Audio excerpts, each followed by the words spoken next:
Our word of the week this week is resurrection. Let's take a look.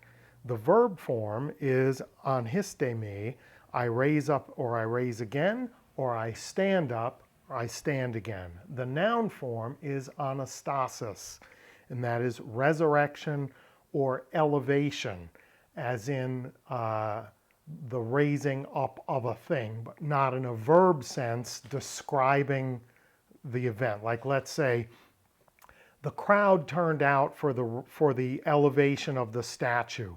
The event is the elevation, not the action of raising it. See the difference? So in both these cases, the thing to look at is the prefix ana. The prefix ana either means up or again, and it can mean both, and we'll see that in our exploration today.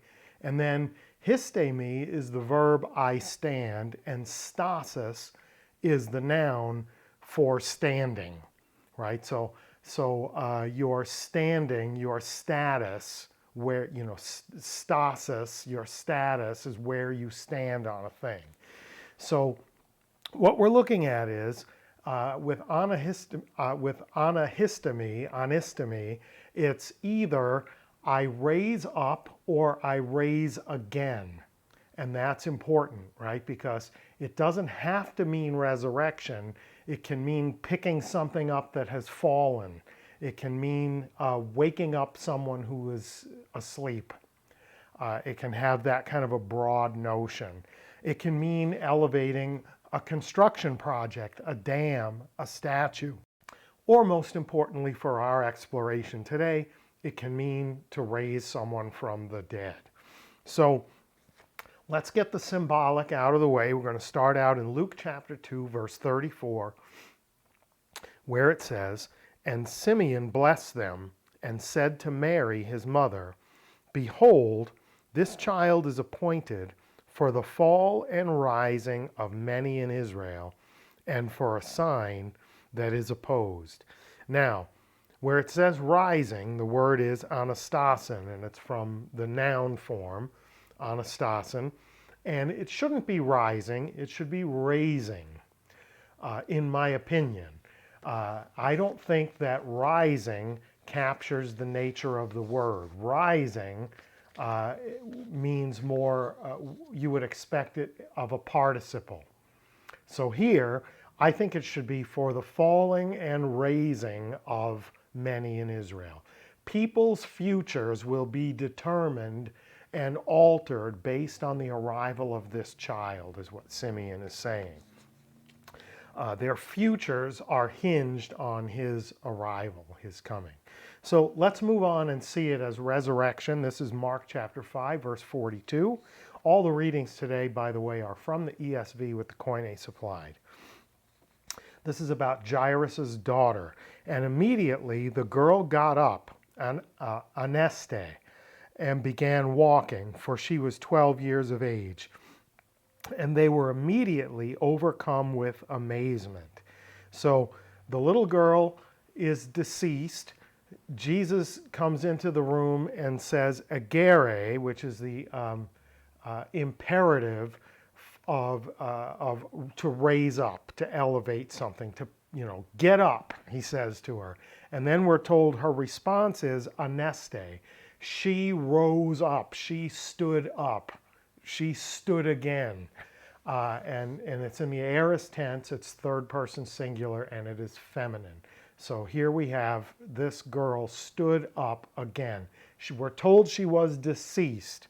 So this is a clear-cut example of resurrection. Jesus says, get up, and she rises again. Spectacular. Let's take a look at the resurrection of Christ in Mark 8:31. And he began to teach them that the Son of Man must suffer many things and be rejected by the elders and the chief priests and the scribes and be killed, and after 3 days rise again.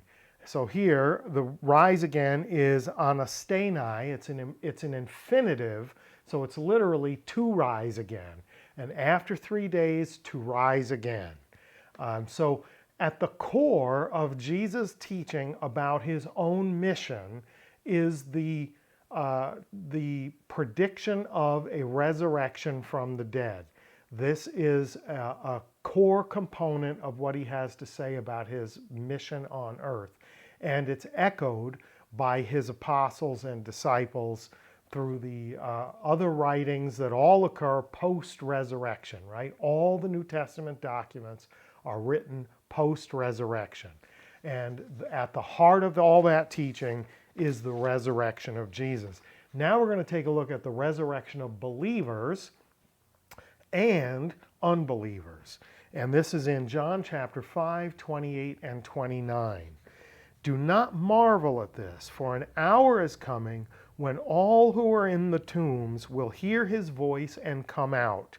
Those who have done good to the resurrection of life, anastasin zoes, resurrection of life, and those who have done evil to the resurrection of judgment, anastasin chryseos.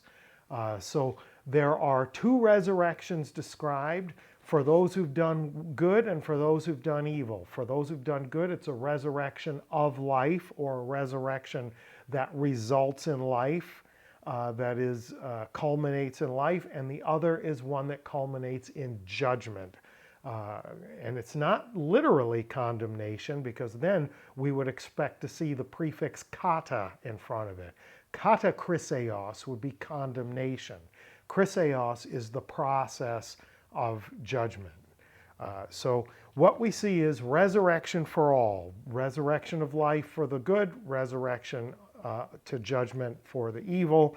And you can read more about that in Revelation 20, verses 5 and 6.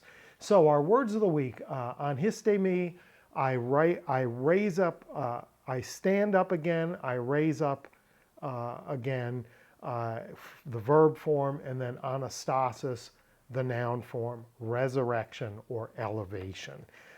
Cool words of the week. They occur a bunch of times. The interesting thing to look at is sort of a logical cognate with agero, which is to raise, to the act of raising something up. Not in the sense of resurrection, but in the sense that Jesus used it with Jairus' daughter. Agere, get up. And then we see her act of rising up is resurrection. Pretty great stuff. Hope that was good for you. Hit the little dinger and the like and the share and the subscribe. And until we see each other again, Charis Kairene, grace and peace to you.